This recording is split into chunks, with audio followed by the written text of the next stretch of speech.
What's the story, Morning Glory? What's the word, Hummingbird? Thank you so much for clicking on my channel and for joining me for this review of 90 Day Fiancé Happily Ever After, Season 9, Episode 14. You play with matches, you get burned. Let's talk about Jasmine. And there is a lot to unpack about Jasmine, Matt, and Gino. So it all starts off with the damn dog. Okay, so Matt and Jasmine are at their apartment and they are putting together the baby's crib, and her dog is there. So Matt brings her a glass of water. She took a sip from the water and she set the glass down on the floor because she's sitting on the floor. Her dog comes and begins to drink from the same glass. After that, she takes the glass and she drinks from it again. And Matt was like, that's, gross, disgusting that you're drinking after your dog, put his tongue all up in there. And Jasmine says that she trusts, I guess, a dog's body or whatever more than she'll trust any human. That's cute. That's fine. Whatever. You do you, Jasmine. But y'all, I had seen a video where a woman had nicked her hand. Okay. She had like a little nick on her hand. She didn't put a band-aid on it or anything. She didn't cover it up. Her dad, she comes home from vacation and her dog is really happy to see her. So her dog starts jumping all over her and her dog happened to lick the wound and she developed sepsis. And it was so bad that she had to have all of her limbs amputated because whatever bacteria was living in her dog's mouth was transferred into her body through that wound and her whole body got infected and they had to amputate her arms and legs. But that's neither here nor there. So moving on from there, there's this conversation between Matt and Jasmine about her attire and how Matt wants her to be more covered up because we're getting to that point where it's going to be time for Matt to introduce Jasmine to his family because Jasmine is having his baby. So he wants to prepare her, as far as like how she's going to be dressing around his family. Matt's family is originally from Romania. And he talks about how they're very conservative and they're very religious. And so he wants her, obviously, to make a very good impression on his family. So he's kind of letting her know ahead of time, you're going to have to dress a little bit more conservatively when you are around my family. Now, at this point, his family still do not know anything about Jasmine or the baby. And Jasmine brings this up how he still hasn't told his family about them. And then Matt comes back with, well, you haven't told your family about me. And then she says, well, my family knows about you already. My Michigan family knows about you. My Panamanian family doesn't, but my Michigan family knows about you. Oh, you mean Gino and his family? Okay. So that was really weird to me. That was a very strange statement. This whole thing about Jasmine, um, having this, I don't know what you would call it, this relationship, this affinity with Gino's family is just ridiculous. Um, so these people are going to like be part of your life forever and ever. Like, what are you talking about, Jasmine? So obviously the Michigan family knows about her and Matt because Gino, who is their nephew and their cousin, told them everything. It's not as if Jasmine sat down her Michigan family and said, I have something to tell you. I've been involved with this man, and now we're having a baby, but I'm still married to this guy named Gino. It's not like that. Okay, they've known about all of this since day one. Like, what are you talking about? My Michigan family knows about you. Her real family, her Panamanian family, her mother, her sister, her kids, they know nothing about her and Matt at this point. The reason why Matt is so worried about, of course, telling his family about Jasmine is because, like I said, they're very religious, they're very conservative, and his relationship with Jasmine is like covered in sin. Okay, according to the family's point of view, this relationship would be considered, extremely sinful because he was having, what do you call it? I can't call it well, he was having relations with a woman that was not his wife. And on top of that, she's married to somebody else. And on top of that, now he got her pregnant and they're going to be having a baby together. Jasmine is upset that, it seems like he's keeping her like a secret. So he tells her that I will introduce you to my friend. I guess he's trying to like test the waters. His friend is also from Romania. And he's going to see how his friend takes it, I guess, to kind of gauge how his family might take it. Moving on from there, there's a scene where they're getting ready to meet up with Matt's friend. And so they're still at their apartment, they're getting ready, and she's trying on different outfits. And there is a scene where, like, she's bent over the bed and he's behind her and he's like pulling these pants I don't know if it's pulling them on or pulling them off. I really don't know. But you could see her thong and everything. And I'm like, what is the purpose of this scene? What is the purpose of this scene? So as he's tugging on these pants, there's like a painting on the wall behind him, and he accidentally bumps into the painting and the painting falls. Is this supposed to be like comedic relief? Like, why are we watching this scene of him trying to pull these pants on or off of her and we can see her thong? This is a pregnant woman. Like, this, it just was all very exploitive to me. And then it got even worse. So then she comes out of the bathroom and she's in her underwear and her bra. And I thought she had on a shirt, but the shirt, I thought it was a shirt. Whatever it was like pulled all the way up above her breast as if she's trying to put it on. And she walks out with this thing around her neck and you can see her bra and her underwear. And I'm like, why are we watching this? This is so exploitive. I don't care if Jasmine agreed to do this scene. I don't care if it was her idea to do this scene like this. The whole thing to me was very exploitive and unnecessary. There's nothing wrong with pregnancy. There's nothing wrong with the woman showing her pregnant belly. We saw her bare pregnant belly last week when they were at the beach. And I saw nothing wrong with that because she was at the beach and she was wearing a bikini, which you were supposed to be wearing at the beach. I'm not saying that she should cover up her belly or anything like that, but this scene was very gratuitous, like unnecessary. So she comes out and he helps her pull her dress down. And I'm thinking to myself, y'all want me to believe that Jasmine cannot dress herself just because she's 6 months pregnant? Like she can't pull a dress over her own head just because she's 6 months pregnant? Why is he helping her pull her dress down? I didn't understand that. Are they trying to make it look like, oh, Matt is so helpful? He helps Jasmine get dressed, while she's got this huge belly in the way? Or was it just, I didn't understand. I felt like they were trying to, I don't know what was going on. I thought the whole scene was very unnecessary. Okay, so Matt belly aches to us in his confessional about how conservative and Christian his family is. And I'm like, Matt, shut up. Please shut up about that because you were not concerned about your family being ultra religious and all this and that when you were pursuing Jasmine, when you were sleeping with Jasmine, when you knew she was married. And then when she brought this whole open marriage thing, you had no problem joining into the mix. You had no problem with being with a woman who bullied her husband into having an open marriage. You wanted to be the boyfriend of said wife. You had no issues. You weren't thinking about your family. You weren't worried about your family's Christian values then. I don't want to hear it now. I don't want to hear it now. You were big and bad and bold back then when you were knocking her up. And now all of a sudden, oh, but my family and my family and I don't want to hear it. So and then also it's not like like he met a girl and he got her pregnant and now he's worried about what his parents are going to think. You inserted yourself in this woman's marriage, had no issue with having unprotected sex with her, knowing that it could lead to a pregnancy, because I'm assuming you and Jasmine both understand how babies are made. You put yourself in a position where you could get her pregnant. And now it's like you're making it a big deal about what is your family going to think about it. Oh my goodness. Moving on. Okay, so then he tells us that he's worried about his friend David blabbing to everybody that, Matt's involved with a married woman and got her pregnant. He's worried, that word's going to get back to his family.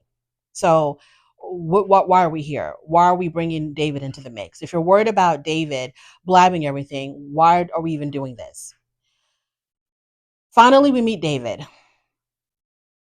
Jasmine says when she's introduced to David, she says the only thing that I know about Romanians is Dracula and gypsies. And gypsies is a very offensive term, referring to people from Romania. It's an extremely offensive term. It's basically like a slur.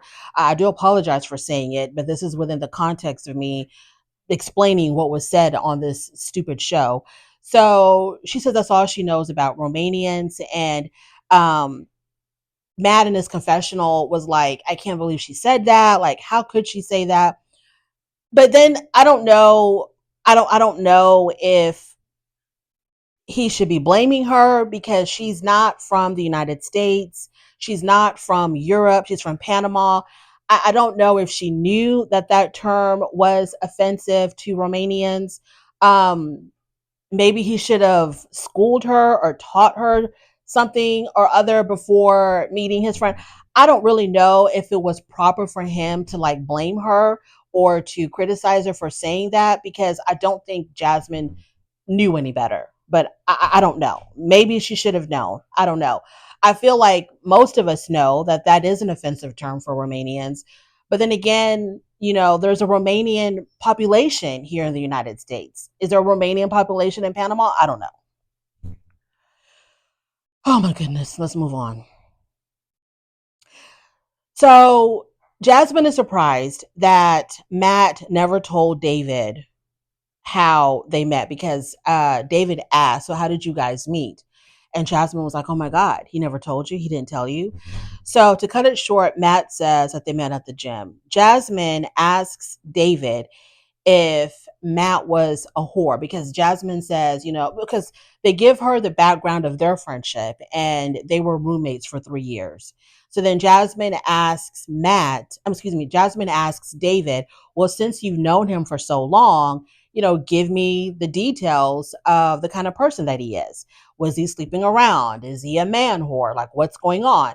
And the friend was like, no, he's not like that.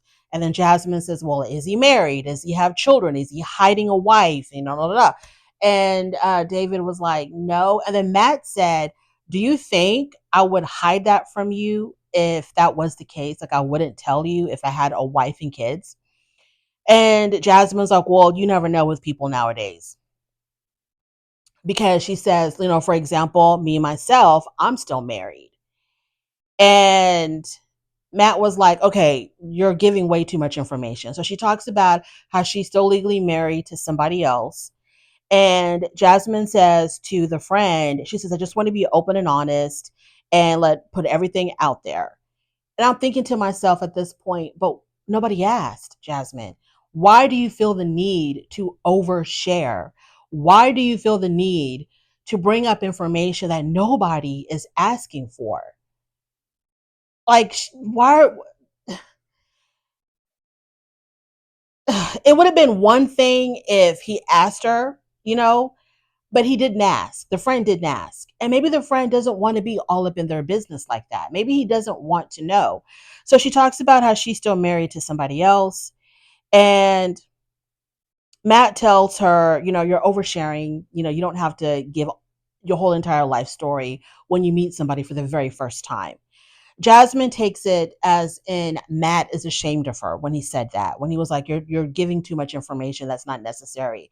So then she's like, oh, are you ashamed of me? And I'm thinking, Jasmine, you live to argue. You live to argue. You are pregnant and you want to create stress for yourself. Matt and David are not talking about your marriage and the fact that you're a married woman. Nobody is talking about that but you. And your boyfriend feels like you're giving too much information because David is his friend. And we all know, okay, first of all, this is a show, this is a production. Obviously, David knew everything that was going on between Matt and Jasmine and Gino, obviously. But for the sake of this scene, let's just say that he didn't know. Um, it's Matt's friend, and it's up to him with what he wants to share with his friend. So if he has not told his friend anything about you and Gino and the open marriage and the baby and all of that, maybe he doesn't want his friend to know just yet. Like, I didn't understand why she felt the need to give up all this information and then get upset when Matt was upset about it. It's like she wanted to start an argument with Matt. Jasmine asks Matt, am I allowed to tell the truth? Can I tell the truth? Yes, Jasmine, you can definitely tell the truth if you were asked. But nobody asked about any of that information that you're giving. And just because Matt doesn't want to tell everything, it doesn't mean he's being dishonest. And just because you're not telling everything, or if you were to not tell everything, because you are telling everything, but if you chose not to divulge any of this information to David, it doesn't mean that you're being dishonest. You're just being discretionary. You're being private. Let me, oh, y'all, I was so Matt is confused with her behavior. He's looking at her like, what the hell is this going on? David says, I guess what you're trying to do is you're trying to let me know that you're pregnant. You want to bring up the fact that you're pregnant. And then he goes, is it Matt's? And Jasmine was like, of course it is. No, ma'am, not of course it is. Not of course it is. You're a married woman. Okay, you're a married woman. A couple of months ago, or however long ago it was, because who knows what the time frame is, you were living with your husband. You are a married woman. So it's not, of course it is. So David says, but you're still married to somebody else legally. And Jasmine's like, well, yeah, it's just, a piece of paper. It's just a legality. I was like, it's a little technicality. No big deal. Yes, I'm married to a whole nother person. I have a whole husband in Michigan, but who's keeping track of all the minute details? So David is trying to be like, okay, it doesn't matter that you're not living with your husband. You are still legally married to somebody else, but you are having a baby with Matt. So all of this is a little bit complicated. So she gets upset, I guess, because she feels like she's being judged or she's being called out. I don't know. I don't know why anybody would listen to this story and give her like a round of applause and be like, bravo, Jasmine, you did great. You're married to one dude, but you're having another dude's baby. Nobody would be supporting this. People would have questions. People are going to be a little bit critical about this arrangement because choices could have been made to avoid all of this, such as you're not happy with your husband, get a divorce. You're not happy with your husband, get a divorce. Matt, you have feelings for a married woman, but who is still married to somebody else. Why don't you wait before you impregnate her? Why don't you wait until she is divorced? So other choices could have been made to avoid this fiasco, but y'all chose not to. Y'all just wanted to follow y'all's urges and desires and physical needs. And here we are. And people are going to look at this and they're going to be a little bit confused. It's okay. This is not something that we all strive for. No one says, I want to grow up and I want to be married to one person, but I want to have another person's baby. That's my goal in life. It's not something that anybody aspires to do. So don't take it so personal. And I thought that David was being very kind. I thought he was trying to be respectful, but he was also still trying to let it be known that, yeah, this is not something that needs to be glorified, but, you know, please forgive me, but I do think that this is an interesting situation, an interesting dynamic here. So she gets up because she starts crying. She goes to the bathroom. And while she's in the bathroom, Matt tells us that he's not ashamed of Jasmine or the baby that they're having together. It's just that she's still not divorced. And this is a whole hot mess. But the way that Matt was talking about this, like he didn't make this happen himself. You're talking about this is a hot mess and I'm not ashamed, but the fact is she's still married to Gino. But you knew all of that before you impregnated her. All of that information was known to you. You knew all of this. But because you just wanted to go with your bodily urges and just do whatever what felt natural to you, or whatever felt good at the time, now we're here. But don't act like this just happened to you. You have no idea how. This was orchestrated by you and Jasmine, and to a certain degree Gino, because Gino should have divorced Jasmine if he was so unhappy with her, and she knew, knowing that she wanted to be with somebody, he should have just filed for divorce. Jasmine comes back to the table. They talk. She talks about how getting a divorce is not that easy because she faces the risk of being deported, which I was sort of confused about because I have seen other couples from 90 Day Fiance go through divorces, and it didn't jeopardize the spouse that's coming from another country. It didn't jeopardize their immigration status at all. Um, Oh, here I go with the names. I think her name was I started with the Y. Was it Evie? I forgot what her name was, and his name was Muhammad.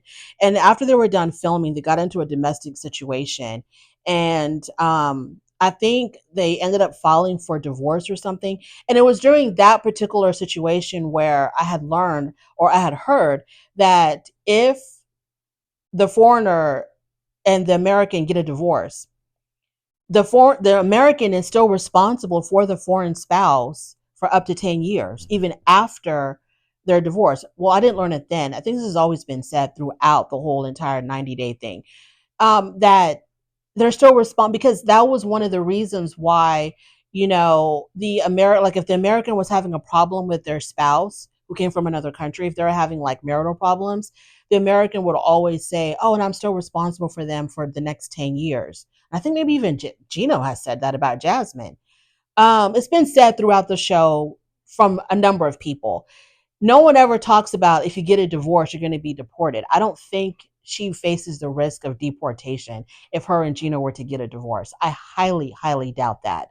I think that she's still protected because the foreign spouse has no way of supporting themselves.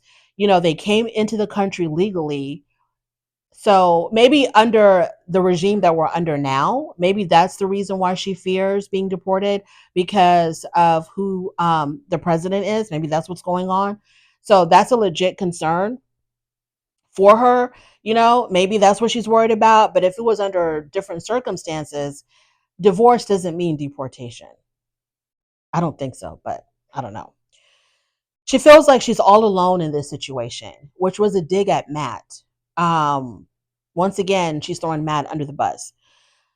She even says that she doesn't know who's worse between Matt and Gino. Once again, she's bringing up Gino. She's comparing, not bringing up Gino, she's comparing Matt to Gino again, which is bizarre to me because her and Matt hate Gino. They think that Gino was a horrible person and that he did Jasmine so dirty and he was so, like, awful to her. So I don't understand why she wants to compare Matt to somebody so horrible. And I don't understand how Matt can just sit there and take it. So she was like, "Yeah, between you and Gino, I don't know which one is worse. And right now, it's a very close match." But then if he decides that he doesn't want to have relations with her, then it's his fault. It's his fault. It's his problem. And because that's how it was with Gino. Gino had said so many times that I cannot be with her because of how she makes me feel. She says these awful, horrible things to me, and I can't just turn off, the anger or the hurt that I feel and jump into the bed with her. I can't do that. And people are like, "Well, that's your wife." Especially like the other cast members on the show would be like, "Oh, that's your wife. Just sleep with your wife. Just go ahead and just sleep with your wife." And he's talking about all of this emotional turmoil that he has with her, and people were still like, urge him just jump in the bed with her, just get it over, just go ahead and do it to her. And I used to think that that was so crass because, for example, let's say that Yara is so upset with Jovi because she thinks that he called her ugly or whatever, and it hurts her so deeply that she doesn't want to sleep with him. Nobody would be like, "Yara, just sleep with your husband. That's what he wants to do, so just go ahead and do it." Nobody would tell that to a woman, okay, who didn't want to have relations with her husband. But then people think it's okay to tell that to Gino and to blame Gino for not wanting to sleep with her because of whatever issues that they were having. And us on the outside looking in, we don't know what the real deal is between them. He doesn't have to explain to anybody why he doesn't want to jump in the bed with her. He doesn't have to explain that to anybody. That's his own personal choice. He has his own personal reasons. And I just think it's weird when people are like, "Oh, just no, no, just go ahead and sleep with her." That's just weird to me.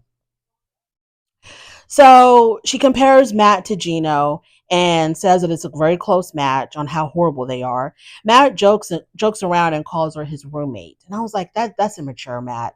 That's so immature. She's upset. Now you're gonna make this joke that she's nothing but a roommate to you. And even his friend David was like, "That's not cool. You see how upset she is. This is not the time to be joking around." And Jasmine appreciated the fact that David stood up for her. Jasmine tells us in her confessional that all of these issues that Matt is bringing up about his family being very conservative and not accepting his relationship with Jasmine, she thinks that it's got nothing to do with his family, that it's got everything to do with Matt. And she says this because, David stood up for her. And so she's like, well, if David is standing up for me, like if he's agreeing with me that your remark about me being your roommate is so immature, then your family shouldn't have a problem with me either. And I thought that was a bit of a stretch. Just because he felt like his friend said something stupid to Jasmine, it doesn't mean that Matt was just making up stuff about his family having a problem accepting his relationship with her. Okay. That didn't make any sense to me. But that's what she said. She thinks that he's projecting his insecurities about their relationship onto his family. Then it comes time for Gino to read his damn letter to Jasmine. So he unblocks her long enough to call her and to leave a message and or whatever he did. He emailed her or something to let her know that, hey, I've unblocked you. Give me a call because there's something that I want to talk to you about. So she calls him and he reads the letter to her. And the letter is basically saying that you used me, you scammed me. This marriage was not real to you. You were just using me for a green card. And because of that, because you are acting so fraudulent, I want all my money back. And by the way, I've contacted immigration. And so when it comes to the money part, he tells her that he spent $40,000 in transferring money to her when she was still living in Panama. He says that he spent $10,000 for the wedding and he wants all that money back. And she tells him that I didn't even want the damn wedding. Let's go back to the 40,000 real quick. The 40,000 that he transferred to her when she was living in Panama, I was confused about that because you were her sugar daddy. Y'all met on a sugar daddy, sugar baby website. And we know that those relationships are 1,000% transactional. So what are you talking about? You want that money back. You were her sugar daddy, and sugar daddies give money to their sugar babies. Like, what are you talking about? So he wants that back. He wants the money back for the wedding, a wedding that she says she never wanted. He claims that the whole marriage was a fraud. Gino says he's already contacted immigration. So he's yelling at her. She's crying. She's saying, how can, and by the way, she's talking on speakerphone and Matt is listening to all of this. So she's crying and she's saying, how could you do this to me? Why are you calling me with all of this hate because I'm pregnant right now? And, you're calling a pregnant woman and you're stressing me out and you're telling me all of these horrible things. And at that point, I felt like Matt should have grabbed the phone, cussed Gino clean out, and then hung up on him. And before hanging up, I'm telling Gino, don't ever call my girlfriend again, or don't ever contact my girlfriend again. And then tell Jasmine to block Gino completely.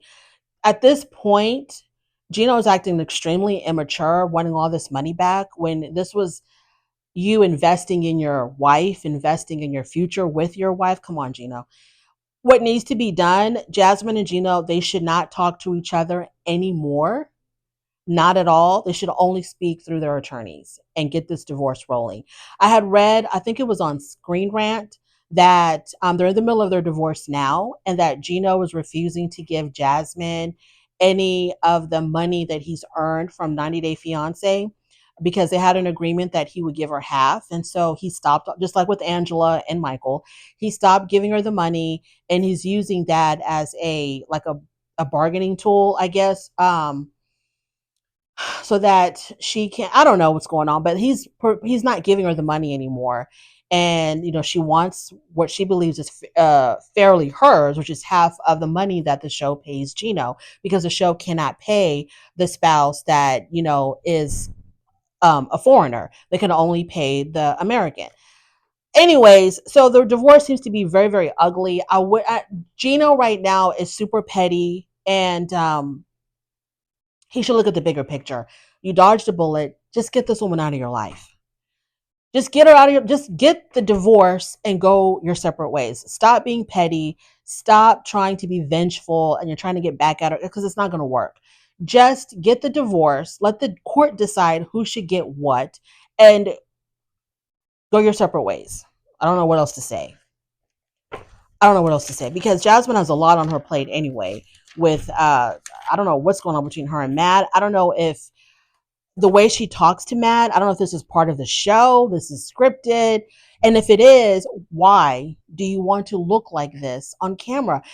That's what I've never understood about reality TV is that these people are willing to tarnish their reputation, to look crazy, to look psychotic, to look mean, to look awful in front of the whole world for a price. If this is all scripted, okay, if this is all scripted, if this is real, like whatever her talking to Matt, the way she talks to Matt, if that's how she really is to him when the cameras aren't there, then I feel bad for Matt because Matt seems like he really is trying to make something work with her. And for her to be comparing him to Gino and the awful things that she says to him, but this is her MO, and he should have known that this is how she was. So I don't know. Moving on to Florida. So it's the next morning after they played Never Have I Ever. And Jovi said that the night before, oh, wait, well, Jovi, okay. So it's the next day, and there's still tension between him and Yara because Yara is still not over what he said. Like I said in my last video, I don't remember Jovi calling her ugly or saying that she was ugly before because she clearly wasn't.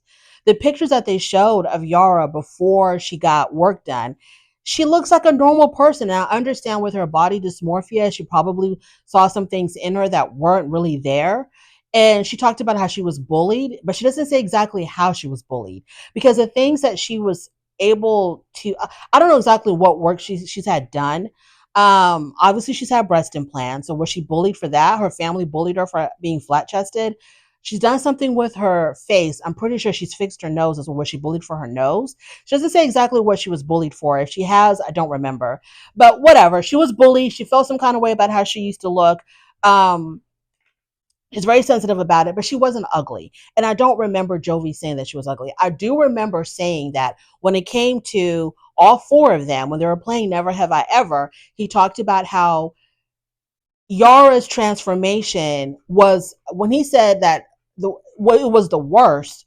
I took it as her transformation was the worst as far as like she's changed the most out of all of them.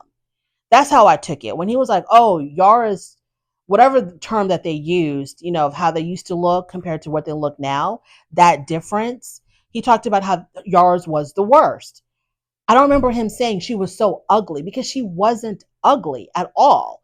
So I don't understand where that word came from. He did talk about how she's gone through the most extreme changes out of all four of them because she looks the most different, which to me, she doesn't even look that different. The older pictures, I still see Yara. Okay, I still see Yara. Whatever. So she's still upset about that the next day. And she talks about how her mom would make fun of her looks. And so Jovi apologized. He is just like, I'm sorry, blah, blah, blah, whatever. Moving on from there. Elizabeth and Andre finally arrive. They arrived when the other two couples were having breakfast at the restaurant. So when they come in, they greet everybody. Andre hugs everybody except for Lauren. He just shakes her hand. And Lauren felt some kind of way about that because she's super sensitive. As much as she dislikes Andre, I would feel like she would be happy that he didn't hug her. I don't even know why, because she said that she had raised her arms to give him a hug, but instead he just gave her his hand to shake. And I'm thinking, why do you even want to hug him? You can't stand this man. You think this man is awful. Like, why do you even want to hug him? But whatever. So this whole entire scene of when Andre and Elizabeth first arrived was very, very awkward. And it just got even more awkward as the segment proceeded. When everybody goes back to their rooms, Lauren is talking about Elizabeth to her husband. And she's saying how awkward it was and how Elizabeth, whatever, Elizabeth was still kind of standoffish, but she still gave her a hug.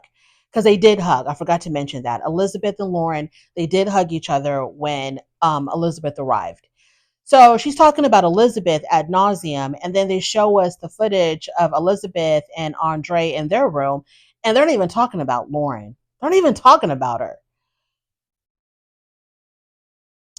After that, they all go toboggan. So they do the whole toboggan thing. The men end up, going for like another round of going down the hill. And while they're doing that, the women have a chance to talk. Yara once again brings up Jovi. Jovi and Yara have no storyline. I don't know why Jovi and Yara are even here on this show. I don't know why any of these three couples are here. The only couple that's remotely interesting might be Elizabeth and Andre because of the fact that Andre blew $75,000. Okay, that might be a storyline. If that's true, that might be a storyline. But the other two, I don't know why we're watching them. And I understand that they put all three. See, it would be insulting to me if I was one of these three couples that I'm not interesting enough to have my own storyline or my own segment. I have to be bundled up with these other couples just for them to get something out of us that's remotely interesting. And so they've created this fake beef between Lauren and Elizabeth because Elizabeth thinks that Lauren said Andrea was a horrible person. And Lauren is upset because Elizabeth shared with her husband the text messages between them where she talked about Alex body shaming her, and they bring that up at Yara's event. It's very high school. This whole thing about body shaming and revealing text messages and calling my husband a horrible person, it's very, very, very, very high school and very juvenile. These are grown people with children of their own, with businesses, and they're all talking about he said, she said. This whole entire friendship is falling apart based on he said, she said.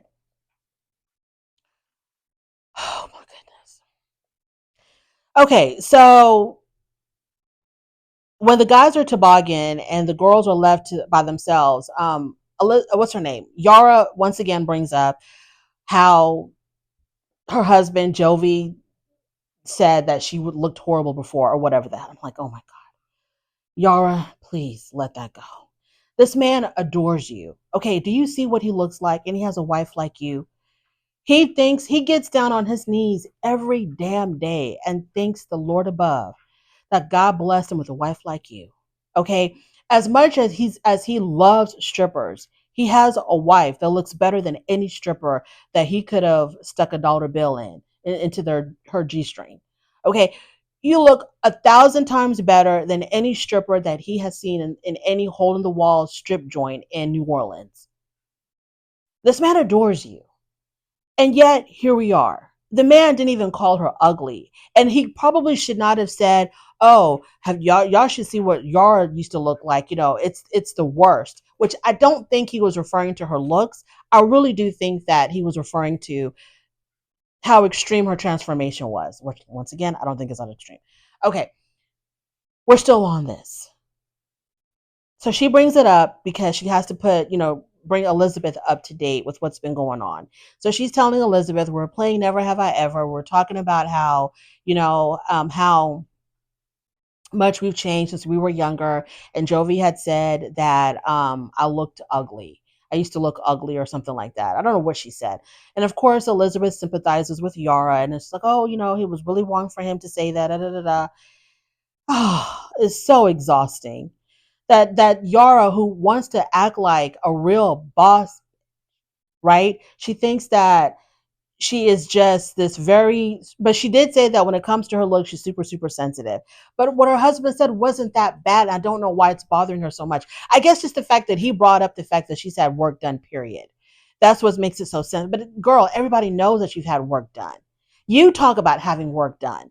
Like, I don't understand exactly why in the beginning, when it hurt her feelings, got it. She talked about it. She explained to him why she didn't like it. And I thought we have moved past that. But because they've got nothing else to talk about and nothing else going on, we're going to ride this story about what Jovi said about Yara's looks until the damn wheels fall off.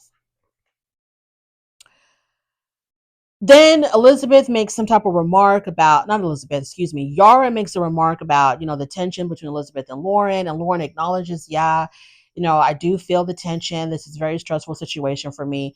And Elizabeth said nothing. Elizabeth said absolutely nothing. And plus, back to Yara and Jovi's comment, if Jovi had said that she was ugly, I think they would have played that back multiple times because that's interesting. Having a husband talk about how his hot wife used to be so ugly back in the day. They would have played that back. I don't remember him using the word ugly. The hot tub scene. So the hot tub scene was very interesting to me simply because I wonder, like I was wondering how comfortable everybody really felt in their bathing suits. Okay, case in point. Um, okay, first we see Alex. Alex comes out. Alex has a nice body. You can tell he works out. He's tall, he's toned. You can tell that he does some lifting. He kind of has like a swimmer's build almost. He's not like overly bulky. He's like athletic. He has a nice athletic build. You can see the six pack, you can see the muscle tone, while Jovi and Andre have typical dad bods. But Alexis definitely stood out. Then Yara comes out and she's got on this yellow bikini and her body is banging. Okay, banging. She is looking really nice as well. If you put Yara and Alexi together, which there would never be a reason why those two people would ever be together, but if you were to put them together side by side, they could be on the cover of any like bathing suit magazine or whatever. They would look so good together. So good together because Yara does have confidence in herself, which is what, the purpose of her fixing herself so she can gain the confidence. She's got so much confidence in her body and in herself. You can just tell. And putting them together, it was just, man, I don't know how Jovi and Lauren feel about that. Let me just move on because I don't want to create something that's just not there. So they're all in the hot tub. All three couples are now in the hot tub, and Yara brings up the whole thing that Jovi said the night before, and even Alexi said he didn't call her ugly. He didn't use the word ugly. I cannot believe I'm still talking about this. But Alexi was like, yeah, he didn't even call her ugly. He should have chosen his whole Jovi what did a very immature thing. Okay. It was very immature how he was like, oh my God, she's you wouldn't even recognize her. She looks so different. Oh my God. Yes, he went too far. He was doing too much. He was being immature, but it wasn't like a felony case. Okay. It wasn't a felony case. Lauren, anyways, I was gonna say Lauren even eventually got. It doesn't even matter. So Yara talks about her childhood and how she was traumatized and made fun of, and once again, Jovi apologizes. The women are just piling on Jovi. Even Andrea, I think, threw some shots at Jovi. Yara starts to cry. She says that Jovi is always putting her down in front of people, and then she leaves a hot tub. I don't know. Okay, so the thing about Jovi putting her down in front of people, sometimes I think he does that. If he does do like if he makes her the butt of his jokes in front of other people, he probably does that to kind of like to kind of like chip away a little bit at her ego because she probably does come off like she's just like the best thing since sliced bread after she's gotten all this surgery done. Where she's really feeling herself, and maybe Jovi wants to knock her down a couple of notches, which is not good.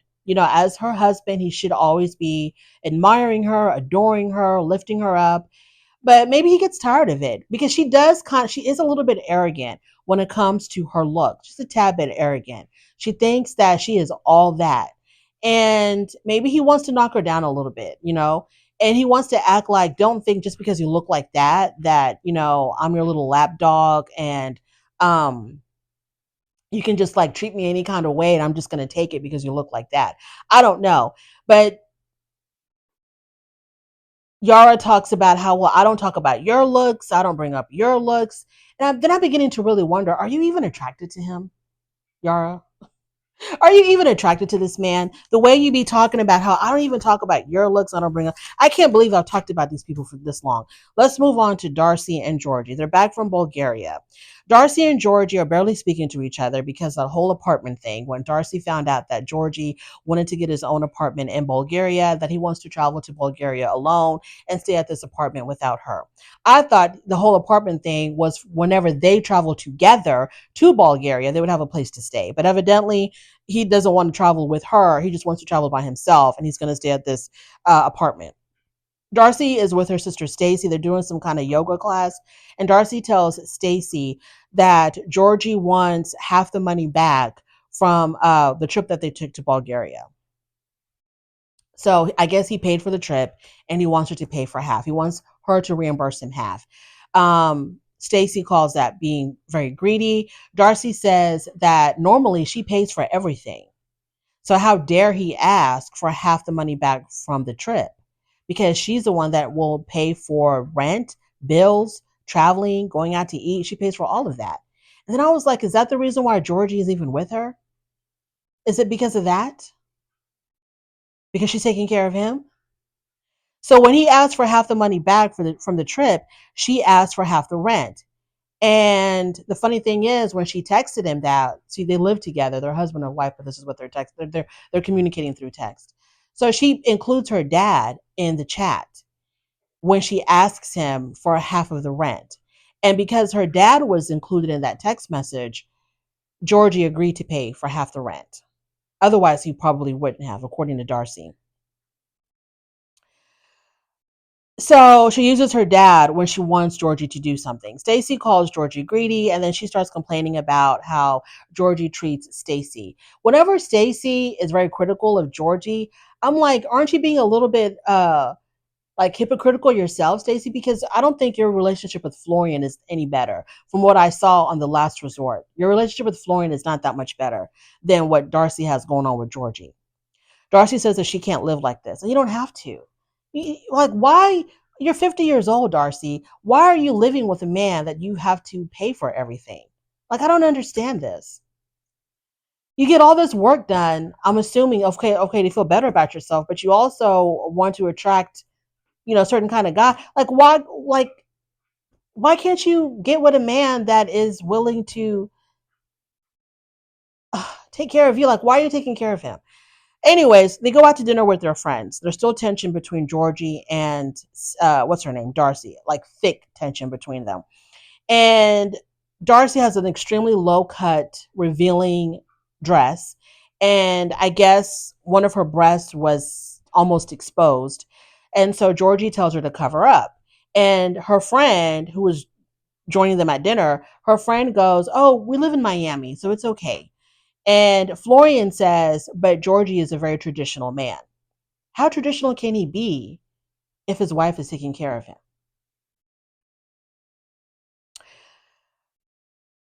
They talk about their trip to Bulgaria. They talk about whatever the damn apartment and Georgie wanting to travel alone. And so the friend is like, well, me and my husband, when we travel, we always travel together. We never travel solo, which was a dig at Georgie because I guess Georgie was hell bent on going back to Bulgaria by himself and not ever again with his wife. So Georgie and Darcy, they start arguing back and forth. The friend says that okay, blah blah. They start bickering back and forth. I don't know what they're arguing about. It's the whole thing about you don't want to be married, and if you don't want to be married to me, then just get a divorce. Just file for divorce. This is what Darcy says to Georgie. They're not going to get a divorce. Neither one of them is going anywhere because this relationship benefits both of them. If Darcy really is taking care of Georgie, well, it makes sense why he would stay with her. And Darcy wants to have a nice looking young man by her side. And plus, neither one of them is going anywhere because I just saw them, was it yesterday? They were doing TikTok battles, the two of them together. They're battling on TikTok together. Moving on to Julia and Brandon. So Julia is back from New York after 3 days up there with her parents. Her parents are off back to Russia. So she comes back and she tells Brandon that she's going to go to Europe with or without him. She is hell bent on taking this trip to Europe, and he can join her or he can stay home. If he decides to not join her on this trip, she tells him our marriage is over. And he's like, slow your roll. I'm going with you. Don't worry. I will be going with you. In fact, I've already quit my job. And then she's like, well, Brandon, you need to promise me that you're going to go with me. Is this a promise? Are you really going to go with me? Or are you just saying this? And I'm like, Julia, this man just told you he quit his job. Like, what more do you want from him? What do you mean? Is he serious about traveling with you to Europe? He quit his job. So he's like, yes, I quit my job. Yes, I'm going to travel with you to Europe. The only thing is, I haven't told my parents yet. He says the reason why he quit his job is because saving his marriage was a lot more important than having a baby, I think he said, or not saving his marriage. I don't know, y'all, but that's all we saw of Brandon and Julia. Thank you so much for joining me for this extremely long video. I really do appreciate it. On your way out, please don't forget to rate the video. If you like this content, subscribe to my channel, and I'll definitely talk to you later.